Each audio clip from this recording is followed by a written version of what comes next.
Assalamualaikum warahmatullahi wabarakatuh.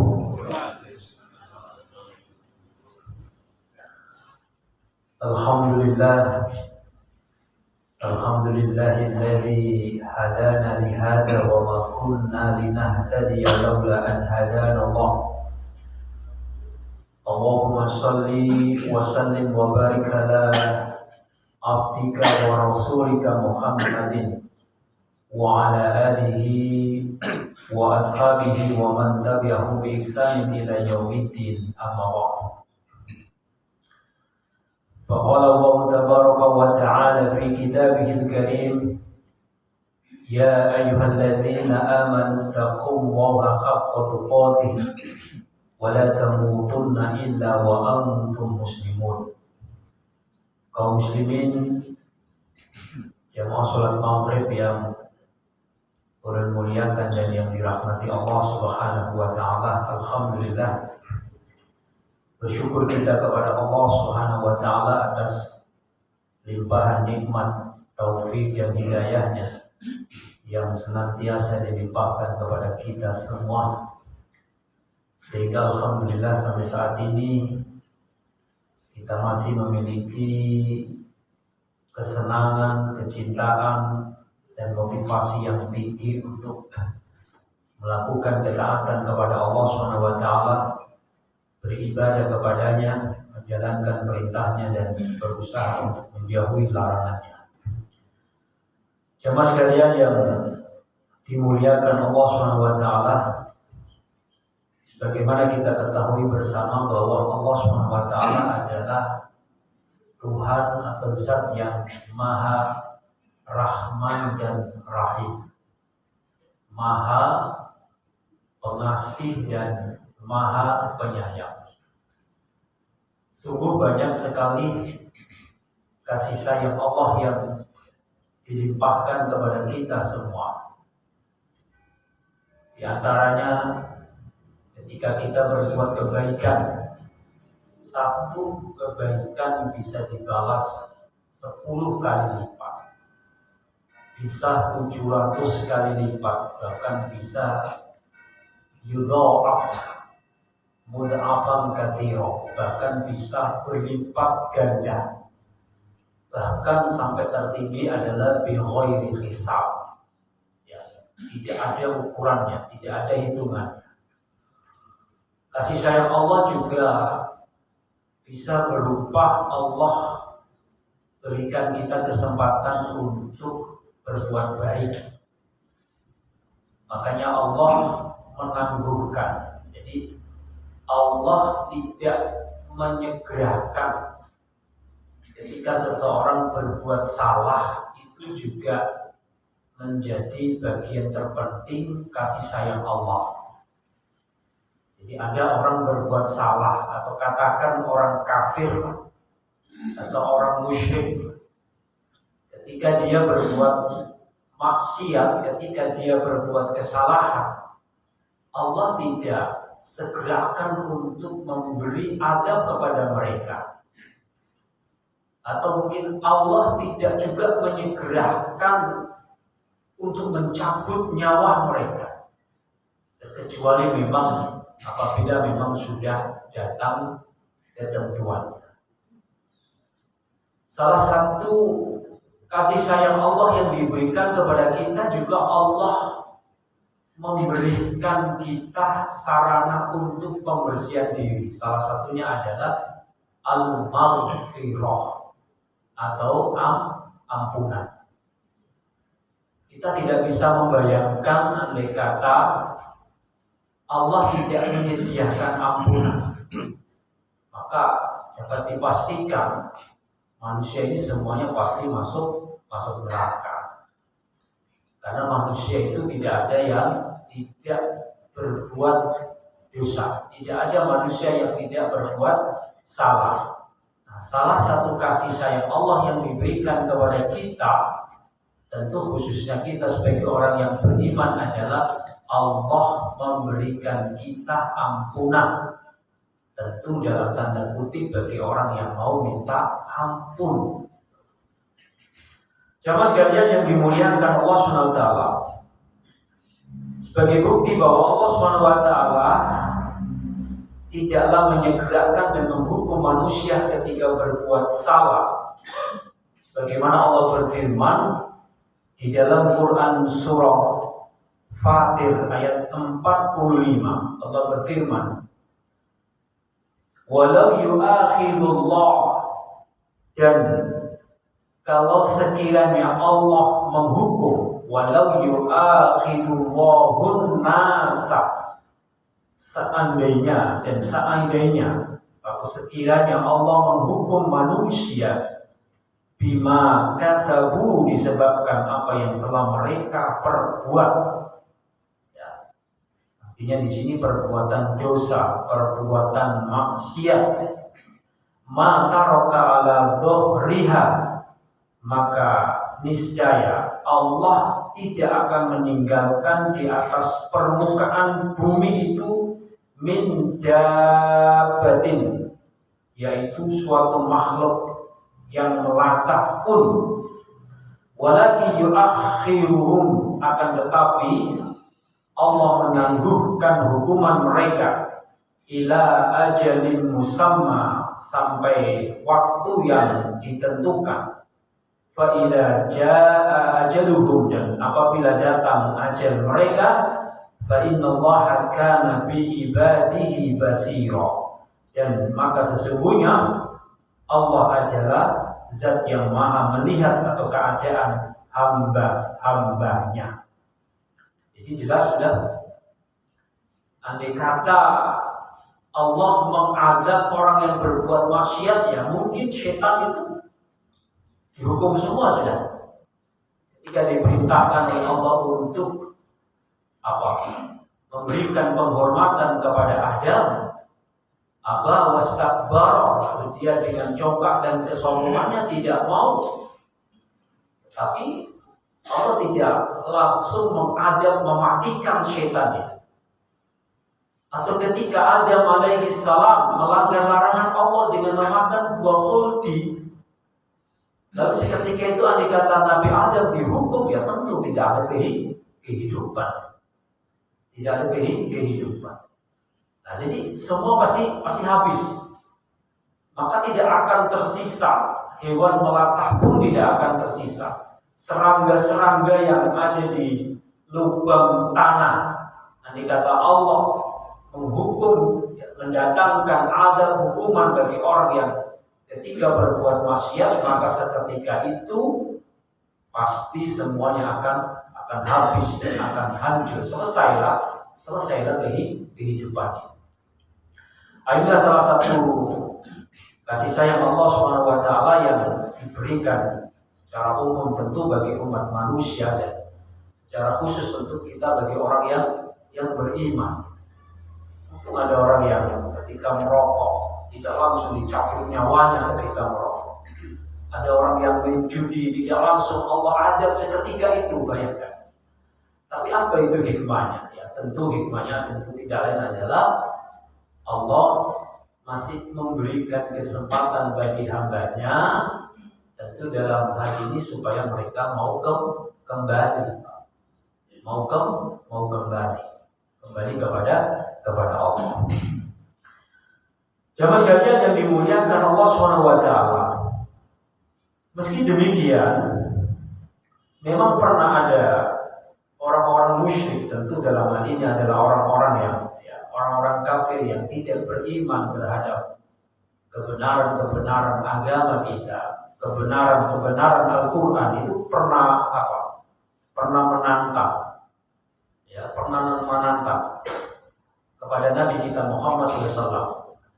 Yang diabadikan dalam Quran Al-Anfal ayat 32, wa idza qalu Allahumma, dan ingatlah ketika mereka orang-orang musyrik berkata, ya Allah, in kana hadza wal haq, jika betul Al-Quran ini dialah yang benar, min indika, dari sisimu, fa'amtir alaina hijaratan, maka turunkanlah atas kami hujan dari batu, minas sama, dari langit, awitina bi adzabin alim, atau datangkanlah azab yang pedih kepada kami. Jadi kasih sayang Allah ini terkadang apa ya? Terkadang dibuat olok-olokan oleh orang-orang musyrik.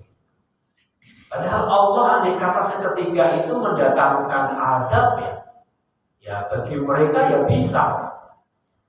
Bulan yang lalu pernah Allah sampaikan bagaimana ketika Bani Israel mengatakan, wa idz qultum ya Musa lan nu'mina hatta narallaha jahratan fa akhadhathumus sha'iqatu.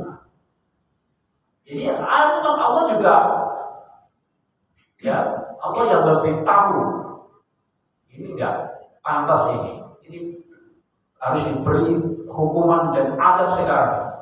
Nah, mampu Allah mampu mendatangkan hukuman seketika bagi orang yang ingkar, yang durhaka kepada Allah. Allah mampu.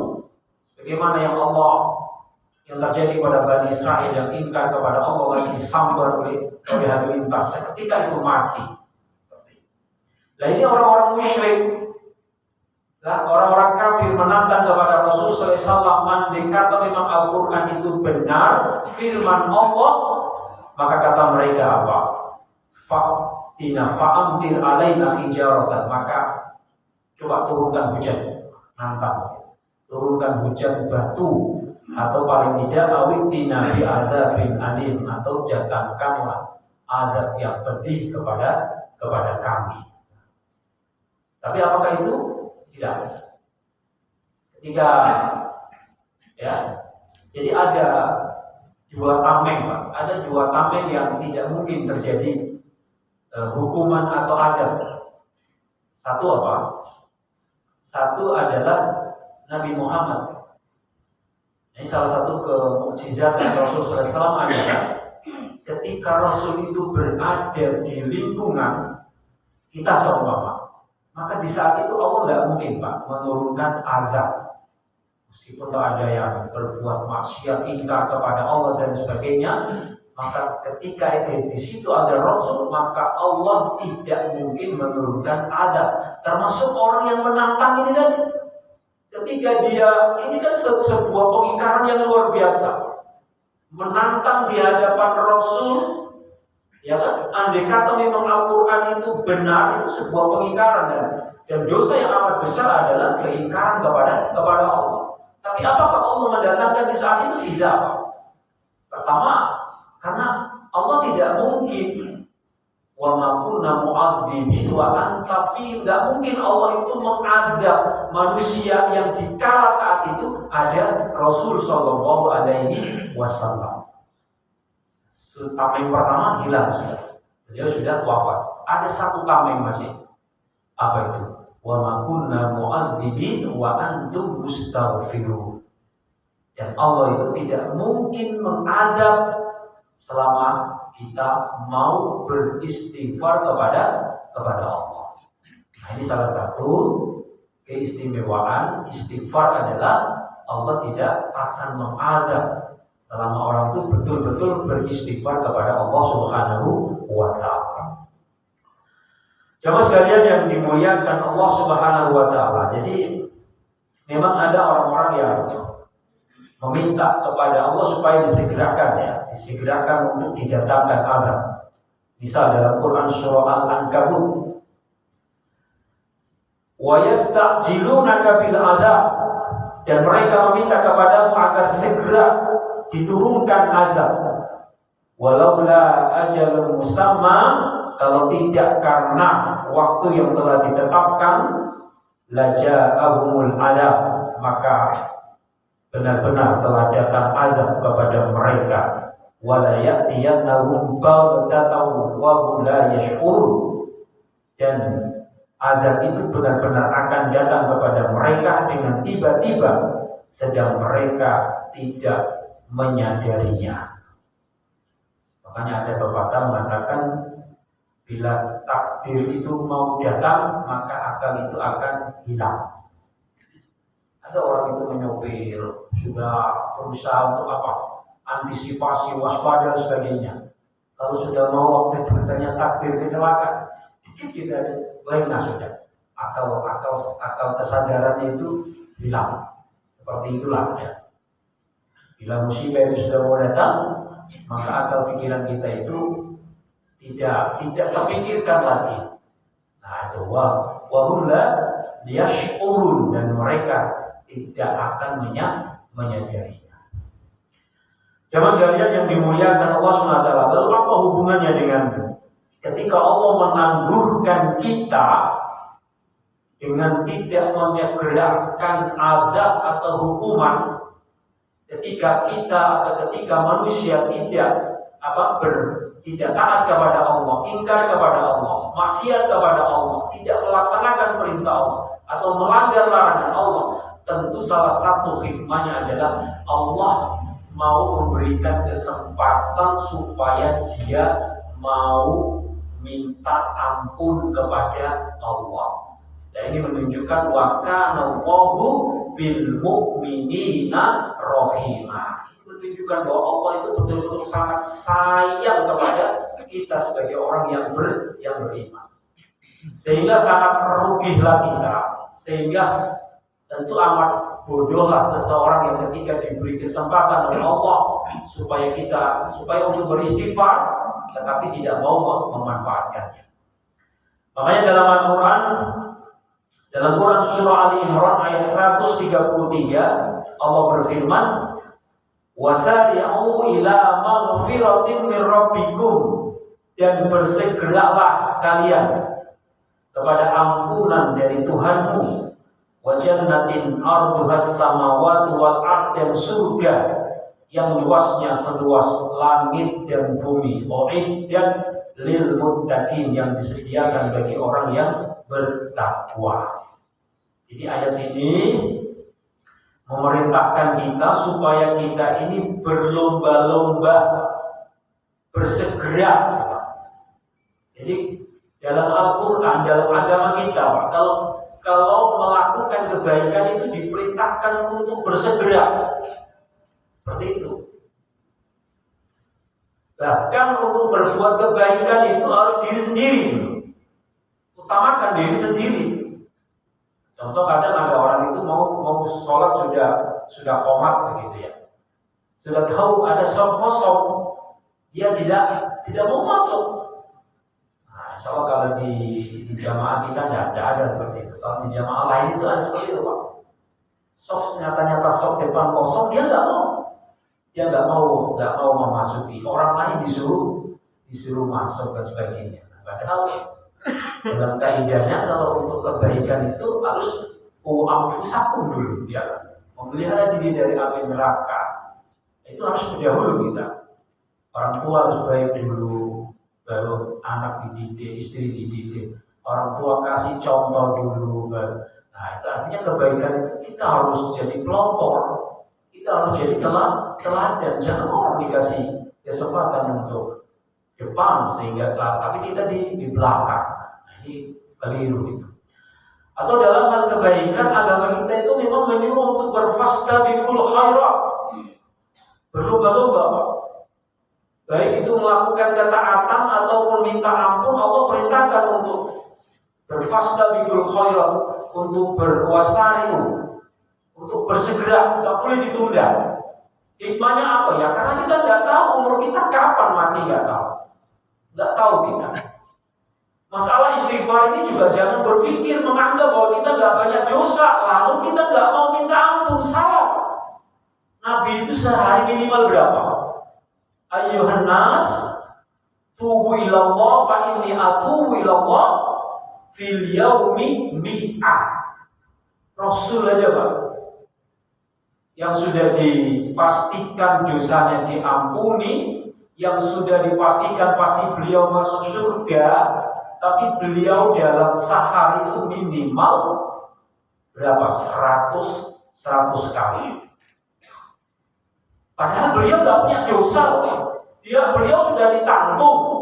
Lah kita sebagai manusia Jangan ada kesombongan, jangan ada kecongkakan di dalam diri merasa kita ini sudah taat beribadah, rajin beribadah, tidak pernah berbuat dosa, tidak pernah berbuat salah, lalu kita tidak pernah mau beristighfar kepada Allah, maka ini keliru. Minimal ketika kita beristighfar kepada Allah dalam rangka kita bertakarrub kepada Allah. Ketika kita beristighfar kepada Allah, minimal menunjukkan kita tunduk kepada Allah. Ketika kita beristighfar kepada Allah, kita perlu dan butuh Allah. Ketika kita beristighfar kepada Allah, ada kesadaran diri bahwa diri ini banyak salah, banyak dosa, masih banyak kekurangan dan lain sebagainya. Minimal kekurangan dalam hal apa? Kalau memang kita merasa tidak berbuat maksiat kepada Allah, minimal ada kekurangan kita di dalam beribadah. Makanya dalam setiap kali kita sudah sholat, kita diperintahkan untuk beristighfar. Coba, padahal dalam sholat mungkin kita melakukan ketaatan, kita beribadah kepada Allah, kita melaksanakan perintahnya, tapi setelah sholat kita diperintahkan untuk beristighfar. Jadi paling tidak itu tetap kita harus diperintahkan, kita harus bersegera ya meminta ampun kepada Allah Subhanahu wa taala, baik meminta ampun atas kesalahan ataupun dosa kita, atau paling tidak kita meminta ampun kemungkinan ada perintah-perintah Allah, ibadah-ibadah Allah yang mungkin ada kekurangannya, yang mungkin ada ketidaksempurnaannya, lalu kita meminta ampun kepada Allah Subhanahu wa taala. Wasari'u ila maghfiratin min rabbikum, dan bersegeralah kalian meminta ampun kepada Tuhanmu.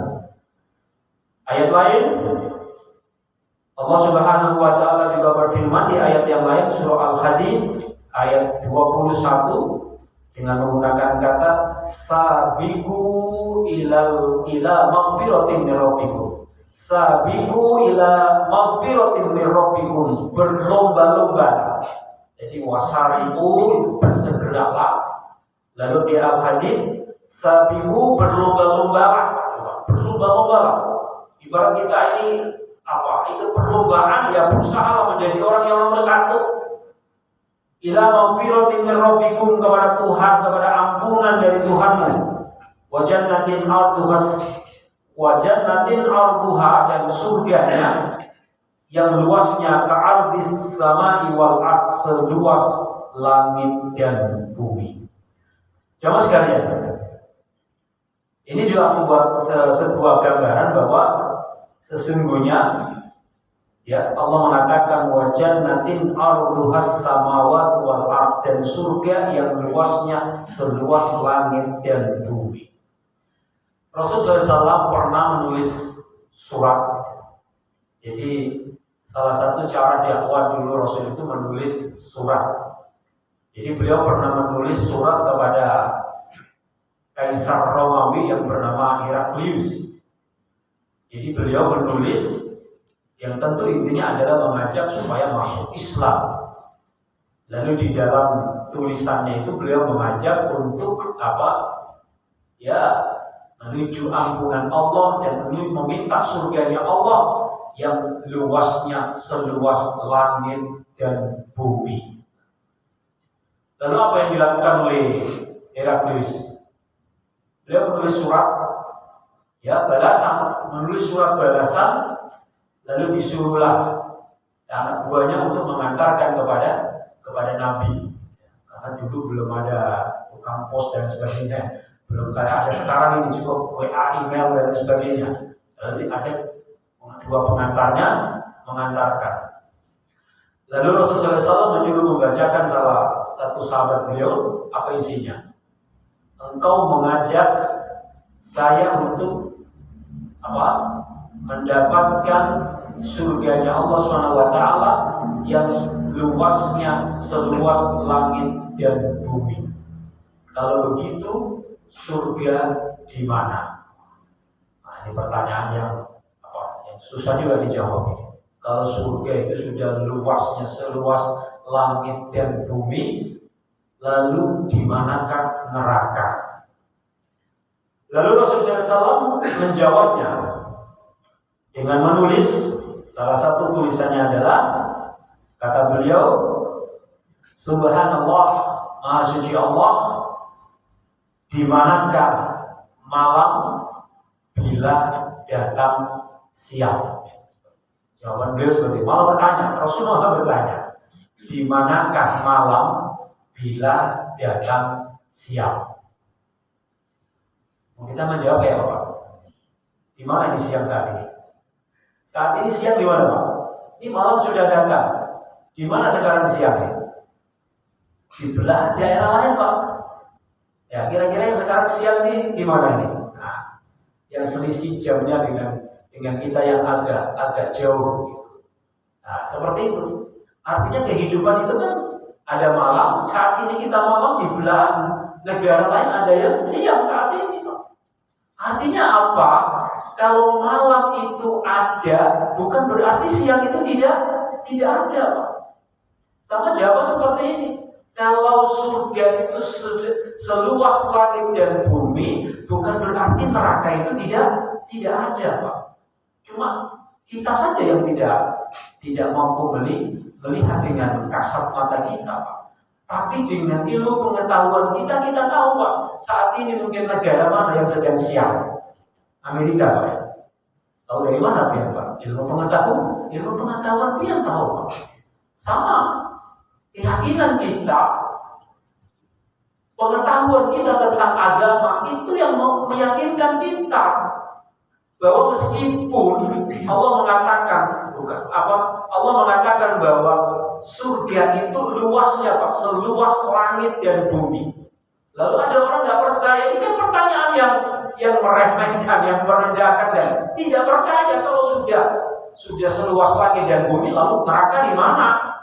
Nah itu kan sebuah pertanyaan yang menunjukkan keingkaran dan kesombongan itu. Dibalik oleh Nabi SAW, kalau datang malam lalu siang kemana? Atau sebaliknya, kalau siang itu datang, malam itu di mana? Makanya di dalam tafsir Ibnu Katsir, makna yang menunjukkan tentang peristiwa antara Heraklius dengan Rasulullah SAW itu menunjukkan satu, bahwa yang dimaksud pertama adalah ketidakmampuan kita menyaksikan malam hari ini, ya. Ketidakmampuan kita menyaksikan malam hari bila siang itu tiba, bukan berarti malam itu tidak ada di suatu tempat, sekalipun kita tidak mengetahuinya. Demikian pula neraka itu berada di suatu tempat yang dikehendaki oleh Allah. Pengertian ini lebih jelas seperti yang dikemukakan oleh hadis Abu Hurairah yang diriwayatkan oleh Abu Al-Ghazali. Yang kedua, mengartikan bahwa siang hari apabila menyinari alam dari belahan ini, maka malam hari berada di belahan lainnya. Demikian pula halnya surga, ia berada di tempat yang paling atas di atas langit, di bawah arsy, yang luasnya adalah seperti yang diungkapkan di dalam firman-Nya, seluas langit dan bumi. Sedangkan neraka berada di tempat yang paling bawah. Dengan demikian, berarti tidaklah bertentangan antara pengertian luasnya surga yang seluasnya langit dan bumi dengan keberadaan neraka. Jelas Pak ya? Artinya neraka itu ada Pak, ada, berada di paling bawah. Jamaah sekalian yang dimuliakan Allah Subhanahu wa taala. Jadi berkaitan dengan istighfar. Jadi berkaitan dengan istighfar ini, kembali lagi bahwa Nabi SAW di dalam sebuah hadis, ya ayyuhan nas, wahai manusia, tubu ilallahi, bertaubatlah kepada Allah, wastaghfiru, dan mintalah ampun kepadanya. Fa inni atubu fil yaum, sesungguhnya aku bertaubat kepada Allah setiap harinya mi'ata marrah, sebanyak 100 kali. Nah, ini menunjukkan bahwa Rasul sendiri begitu begitu semangatnya, begitu banyaknya meminta ampun, apalagi kita. Ada keutamaan bagi orang yang beristighfar kepada Allah.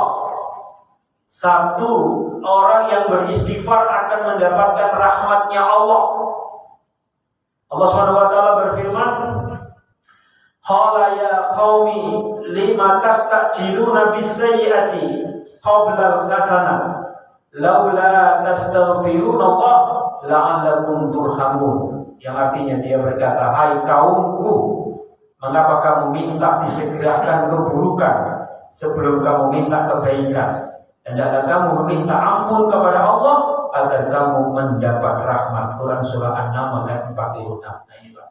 Salah satu fungsi dari istighfar itu adalah untuk membangkitkan kembali orang yang mungkin terpuruk dengan berbagai permasalahan yang dia hadapi. Artinya apa? Dengan istighfar itu mampu mengangkat orang yang ketika mau putus asa itu bangkit kembali. Mungkin orang yang terlanjur banyak dosa, terlanjur banyak maksiat, atau mungkin terpuruk dengan berbagai macam problematika kehidupan. Pesan ayat Al-Quran ini, lima tastajiluna sayyi'ah. Kenapa jadi ingin segera supaya didatangkan keburukan? Dalam hal ini bisa bermakna kematian. Orang yang putus asa, biasanya orang menyerah itu pembawanya apa biasanya Pak? Inginnya apa? Inginnya mati ya Pak. Inginnya itu mati. Lalu ada yang bunuh diri seperti itu dan sebagainya. Padahal itu tentu tidak diperbolehkan. Kenapa? Walau la tastaghfirun, andai kata engkau itu loh minta ampun kepada Allah, mau beristighfar kepada Allah, la'allakum turhamun, maka kalian itu akan mendapatkan rahmat. Ini luar biasa. Dengan beristighfar, Allah SWT akan memberikan dan menurunkan rahmat kepada kita, sehingga kita tidak perlu berputus asa di dalam menjalani kehidupan ini, baik ketika menghadapi pahitnya kehidupan seperti apa. Seperti itu. Kemudian yang kedua, keutamaan bagi orang beristighfar, tentu Allah akan mengampuni dosanya. Coba, yang tersirat di dalam, yang tersurat di dalam ayat tadi, wasari'u ila maghfiratin min rabbikum wa jannah. Bersegeralah kalian memohon ampunan kepada Tuhanmu dan surga. Ayat ini mendahulukan kata ampunan daripada surga. Maksudnya apa? Manusia itu nggak mungkin bisa masuk surga, Pak, selama dia masih punya dosa. Makanya dia harus beristighfar dulu. Beristighfar dulu, memohon ampun kepada Allah, baru nanti dia bisa meraih surga. Karena apa? Seseorang yang hatinya itu masih kotor tidak bisa masuk surga. Karena surga itu bukan tempat orang yang hatinya kotor. Kotor dalam hal apa khususnya? Dalam bentuk dosa. Ya. Dalam ayat Al-Quran dikatakan, sungguh beruntunglah orang yang selalu membersihkan dirinya. Maksudnya membersihkan dari apa? Membersihkan diri dari dosa. Bisa juga dimaknai membersihkan diri dari kekufuran, dari kesyirikan, dari riya. Ya, yang tentunya adalah secara umum adalah membersihkan diri dari dosa. Ya, qad aflaha man zakkaha, sungguh beruntunglah orang itu yang selalu mensucikan dirinya, membersihkan dirinya. Dengan apa? Dengan memohon ampun. Kenapa? Karena seseorang yang datang kepada Allah dengan membawa hati yang kotor, dia nggak akan selamat. Makanya harus segera minta ampun. Ya, yauma la yanfa'u malun wala banun illa man atallaha biqalbin salim. Harta benda anak kita yang kita miliki semuanya nggak bisa memberikan manfaat bagi kita. Dan kita akan selamat ketika menghadap kepada Allah illa man atallaha biqalbin salimin, dengan membawa hati yang salim, hati yang bersih, hati yang selamat, hati yang suci dari apa? Dari kesalahan, dari dosa. Bagaimana caranya itu? Beristighfar, meminta ampun kepada Allah, barulah kita akan mendapatkan yang namanya surga itu. Ketika kita minta ampun. Makanya Allah SWT di dalam hadis tidak akan menerima taubat seseorang manakala roh itu sudah berada di kerongkongan.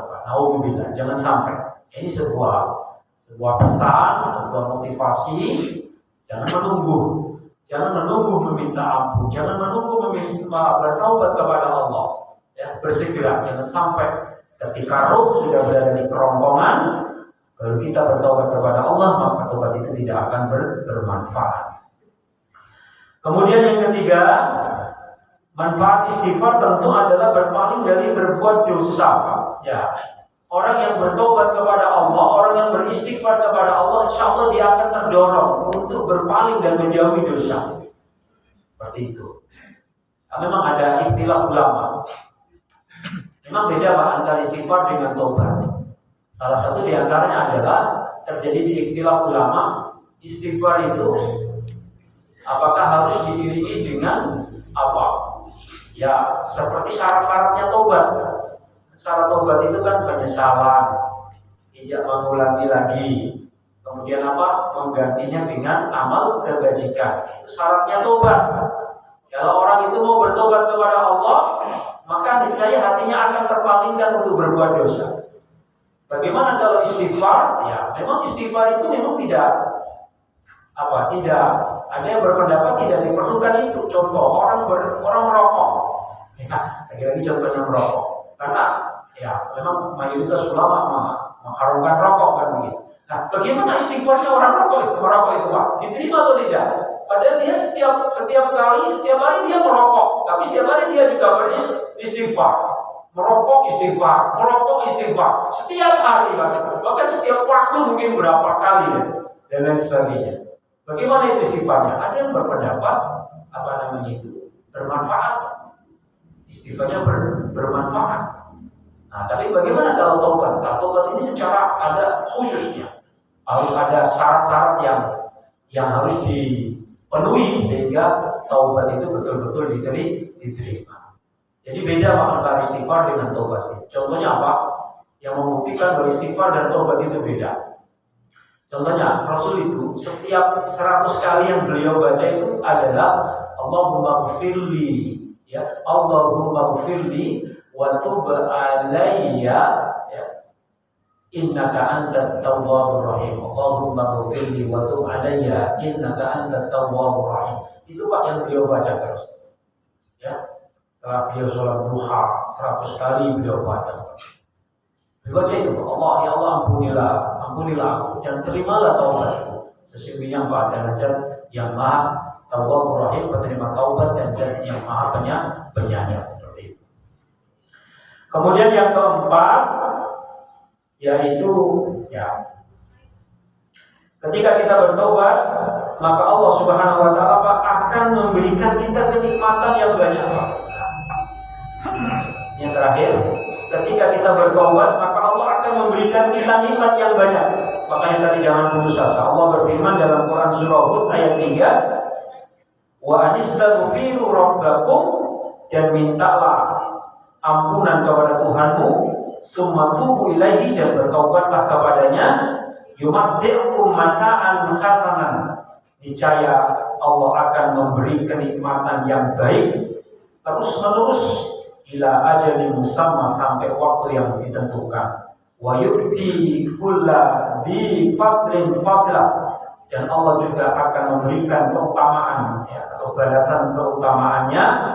Wa in tawallaw fa inni akhafu 'alaikum adzaba yaumin kabir, dan jika engkau berpaling, maka sesungguhnya aku takut kamu akan ditimpa siksa hari kiamat. Quran surah Hud ayat 3.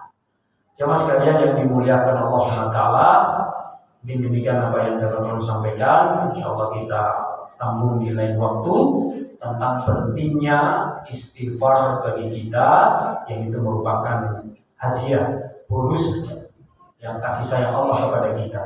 Semoga Allah SWT mengampuni segala khilaf dan dosa kita. Semoga Allah menerima segala amal ibadah kita.